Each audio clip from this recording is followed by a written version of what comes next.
بسم اللہ الرحمن الرحیم رب اغفر وارحم وانت خیر الراحمین۔ سامعین کرام، ہر 3 اور 5 سال کے بعد ہمارے ملک میں ایک سرکس اور ایک میلہ لگایا جاتا ہے۔ کچھ ججز اٹھ کے آ جاتے ہیں کہ نہیں، پچھلے جو ججز نے فیصلہ کیا تھا وہ غلط تھا، اور اب جو ہم فیصلہ کر رہے ہیں یہ حقیقت پر مبنی ہے۔ جبکہ اس کے بعد پھر کچھ ججز آ جائیں گے اور یہ ججز ریٹائر ہو جائیں گے اور پھر ان فیصلوں کو کالعدم قرار دیا جائے گا۔ سامعین کرام، یہ 75 سال سے یہ کھیل کھیلا جا رہا ہے، یہ سرکس لگی جا رہی ہے۔ سامعین کرام، اگر آپ لوگ کو یاد ہو، انڈیا کا ایک فلم ہوتا تھا میلہ، اس میں ایک چندر پور گاؤں ہوتا تھا، اس میں ایک میلہ لگا ہوتا تھا، اس میں ایک گجر بدماش اور لٹیرا اور ڈاکو قسم کا بندہ تھا، اور وہ اس گاؤں میں آ جاتا تھا اور وہاں لوگوں کی بے عزتی کر لیتے تھے، بوڑھوں پہ ظلم کر لیتے تھے، بچوں کو مار پیٹ کر دیتے تھے، اور آخرکار پھر وہ غائب ہو کے روپوش ہو جاتا تھا پہاڑوں میں۔ پھر چندر پور والوں نے یہ سوچا کہ اس سے تو ہماری جان نہیں چھوٹے گی، لہذا اس کو پکڑنے کے لیے ایک ڈپلیکیٹ گجر بنانا پڑے گا، اور ان لوگوں نے ڈپلیکیٹ گجر بنایا، اور پھر اسی طرح کرتے کرتے ان کو نشان عبرت کا موہرہ بنا لیا۔ سامعین کرام، سیم اسی طرح یہ گجر، یہ چندر پور ہے پاکستان، یہ گجر آ جاتے ہیں، گجر لوٹ مار کر کے غائب ہو جاتے ہیں، اور پھر ان کو پکڑنے کے لیے ایک اعلیٰ عدلیہ سامنے آ جاتی ہے اور ان پہ الزامات لگا لیتے ہیں، اور ان کو سائڈ پہ کر کے ان کو نشان عبرت بنانے کی کوشش کیا جاتا ہے۔ اور اس کے بعد پھر اس کے بہاف پہ وہ لوگ جو پچھلے فیصلے پہ کاربند ہوتے تھے، ان کا فیصلہ کالعدم قرار کر کے پھر نئے لوگ آ جاتے اور پھر ان کے فیصلے سامنے لے آتے کہ نہیں، پہلے جو ججز نے فیصلہ کیا تھا وہ غلط تھا، اب جو ہم فیصلہ کر رہے ہیں وہ حقیقت پر بن۔ سامعین کرام، یہ پاکستان کے ساتھ یہ کھلواڑ کب تک چلے گا؟ پتہ نہیں، 75 سالوں سے ہم یہی کہہ رہے ہیں، ہر 3 سال بعد، ہر 5 سال بعد یہی میلہ لگتا ہے، کسی کو مظلوم قرار دیا جاتا ہے تو کسی کو ظالم قرار دیا جاتا ہے، کسی کو قصوروار قرار دیا جاتا ہے تو کسی کو معصوم قرار دیا جاتا ہے۔ کم از کم ایک دفعہ تو یہ لوگ کوئی کمنٹس دے، کوئی پوائنٹ تو سامنے کر لے کہ بھائی یہ ہماری حتمی فیصلے ہے، اور اس پہ جو اس کسوٹی پہ جو سیاستدان اتریں گے وہ صحیح ہوں گے، اور اس کے بہاف پہ جو بندے نہیں اتریں گے وہ غلط ہوں گے، اور وہ بدعنوان میں شامل کیا جائے گا۔ لیکن نہیں، جسٹس پائیزیسا صاحب اب فیصلے دے رہے، نواز شریف صاحب جہانگیر ترین علیم خان کی جو ہے نا نااہلی، جو عمر خود کی نااہلی تھی، وہ 5 سال میں کنورٹ کر دی۔ اچھی بات ہے، سیاستدان 5 سال سے زیادہ نہیں ہونا چاہیے، اس پہ میں متفق ہوں، اور یہ بات سب لوگ اس پہ متفق ہیں۔ لیکن کیا جو اس سے پہلے ججز نے ان کو سلیس مافیا کا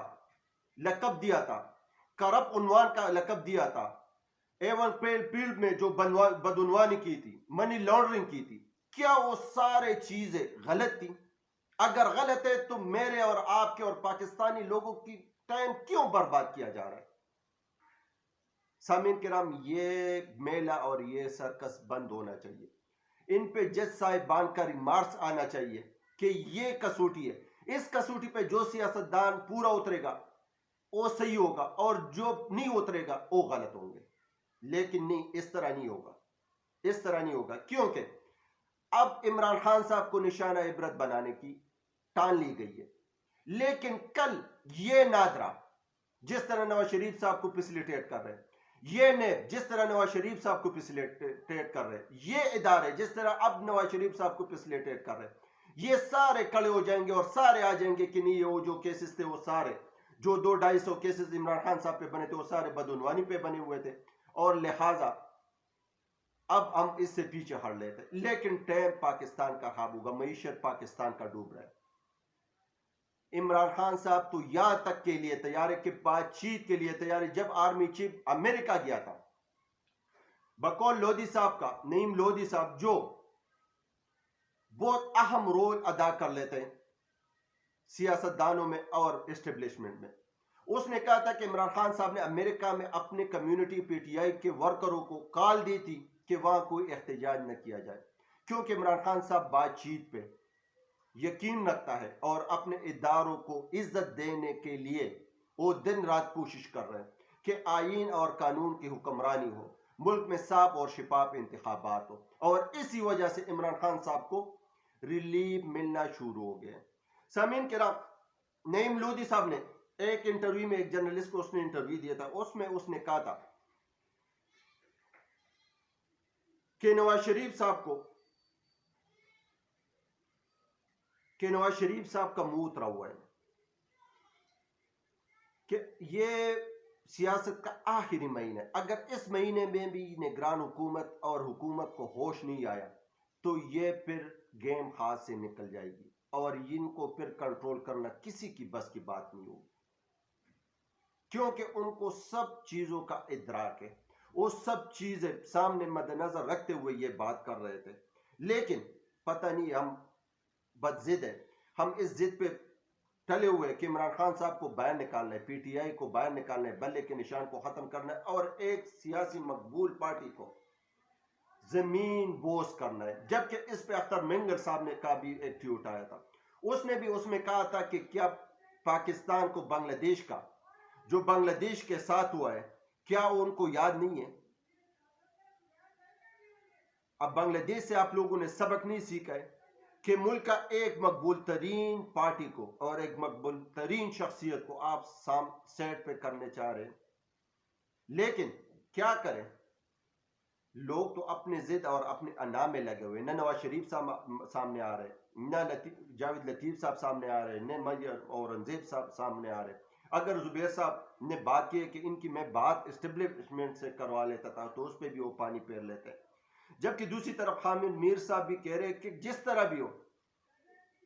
لنگڑا لنگڑا جس طرح بھی انتخابات ہو وہ ہونے چاہیے، تاکہ اب جو ہم بات کر رہے تاکہ یہ بات آگے بھی کرنے کے لیے ہم اہل ہو، ورنہ پھر آگے کچھ بھی نہیں ہوگا۔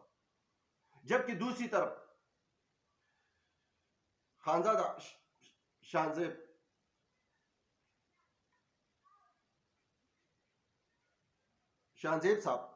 خانزادہ صاحب، وہ بڑے فرسٹریشن کا شکار ہے، وہ بڑے پریشان ہیں،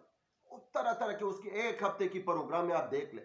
وہ طرح طرح کے باتیں کر رہے ہیں، طرح طرح کے الزامات لگا رہے ہیں کہ پتہ نہیں عمران خان صاحب کو کیا ہوا، پتہ نہیں وہ کیوں کر رہے ہیں، پتہ نہیں اس طرح کیا کچھ ہو رہا ہے، جبکہ اس پہ مزید فوکس اور مزید پانی پھیرنے کے لیے جاوید چودھری صاحب سامنے آئے۔ جاوید چودھری صاحب کہہ رہے کہ آج جو فیصلہ عدالت میں جو سنوائی ہو رہی تھی عمران خان صاحب کی، عمران خان صاحب رونے لگا، عمران خان صاحب رونے لگا اور پھر جج صاحب بھی اٹھ گئے اور پھر ان کو کہا کہ آپ تھوڑا سا ریلیکس کر لیں، اس کو پانی دیا گیا، جبکہ ایک بندے نے پورے نظام کو نت ڈالی ہوئی ہے تو وہ روئے گا؟ یہ حقیقت پر مبنی باتیں نہیں ہوتی، لیکن صرف اور صرف ایک سیٹ کا جو ادارہ ہے وہ عمران خان صاحب کے خلاف ہے، تو کچھ لوگ جو ہے نا وہ عمران خان صاحب کے ساتھ ہیں، جبکہ حفیظ نیازی صاحب جو عمران خان صاحب کے سخت ناقدینوں میں شمار ہوتا ہے، ان کا ایک نجی ٹی وی پہ اس نے انٹرویو دیا تھا، اس نے کہا کہ سارے سیاستدان، سیاست کے جتنے بھی مور ہیں وہ سارے فرسٹریشن اور پریشانی کا شکار ہے، کوئی ایک بندہ بھی ایسا نہیں ہے جس کو کوئی پریشانی نہ ہو، لیکن صرف اور صرف ایک بندہ ہے اور وہ عمران خان صاحب، کہ نہ اس کو کوئی فرسٹریشن ہے اور نہ کوئی اس کو پریشانی ہے، یہی تو حال ہے۔ لیکن پھر بھی ہمارا اعلیٰ عدلیہ سرکش لگائے گا، پھر بعد میں عمران خان صاحب سرخ رو ہوں گے، ابھی نہیں کرنے دے رہے، اور نواز شریف صاحب کے اوپر پھر الزامات چلے جائیں گے، اور اسی طرح پھر نواز شریف صاحب سرخ رو ہوں گے اور عمران خان صاحب کے اوپر الزامات چلے جائیں گے، یہ سرکس چلتا رہے گا، یہ میلے لگتے رہیں گے، اور اس میں میرے اور آپ کا اور پاکستانیوں کا ٹائم ضائع ہوگا، ہمارا ملک دن بدن نیچے جائے گا اور ہماری معیشت کا بیڑا غرق ہوگا۔ لیکن ججز جو مراغات ہے، جو ان کو جو سہولیات دی جا رہی ہے، ان کا بازار گرم ہوگا، ان کا بازار چلے گا، اور اللہ کرے کہ 8 فروری پہ ہر صورت میں الیکشن ہو، کیونکہ بلاول صاحب کہہ رہے کہ جو چوتھی بار وزیر اعظم بنانے کی کوشش کی جا رہی ہے جس بندے کو، اس کا چہرہ اترا ہوا ہے، اور جب کسی کا چہرہ اترا ہوتا ہے تو اس کو کسی نہ کسی طریقے سے کسی جگہ سے اشارہ ملا ہوتا ہے۔ سامعین کرام ملتے ہیں نیکسٹ ولاگ میں. پاکستان زندہ باد، پاکستان پائندہ باد.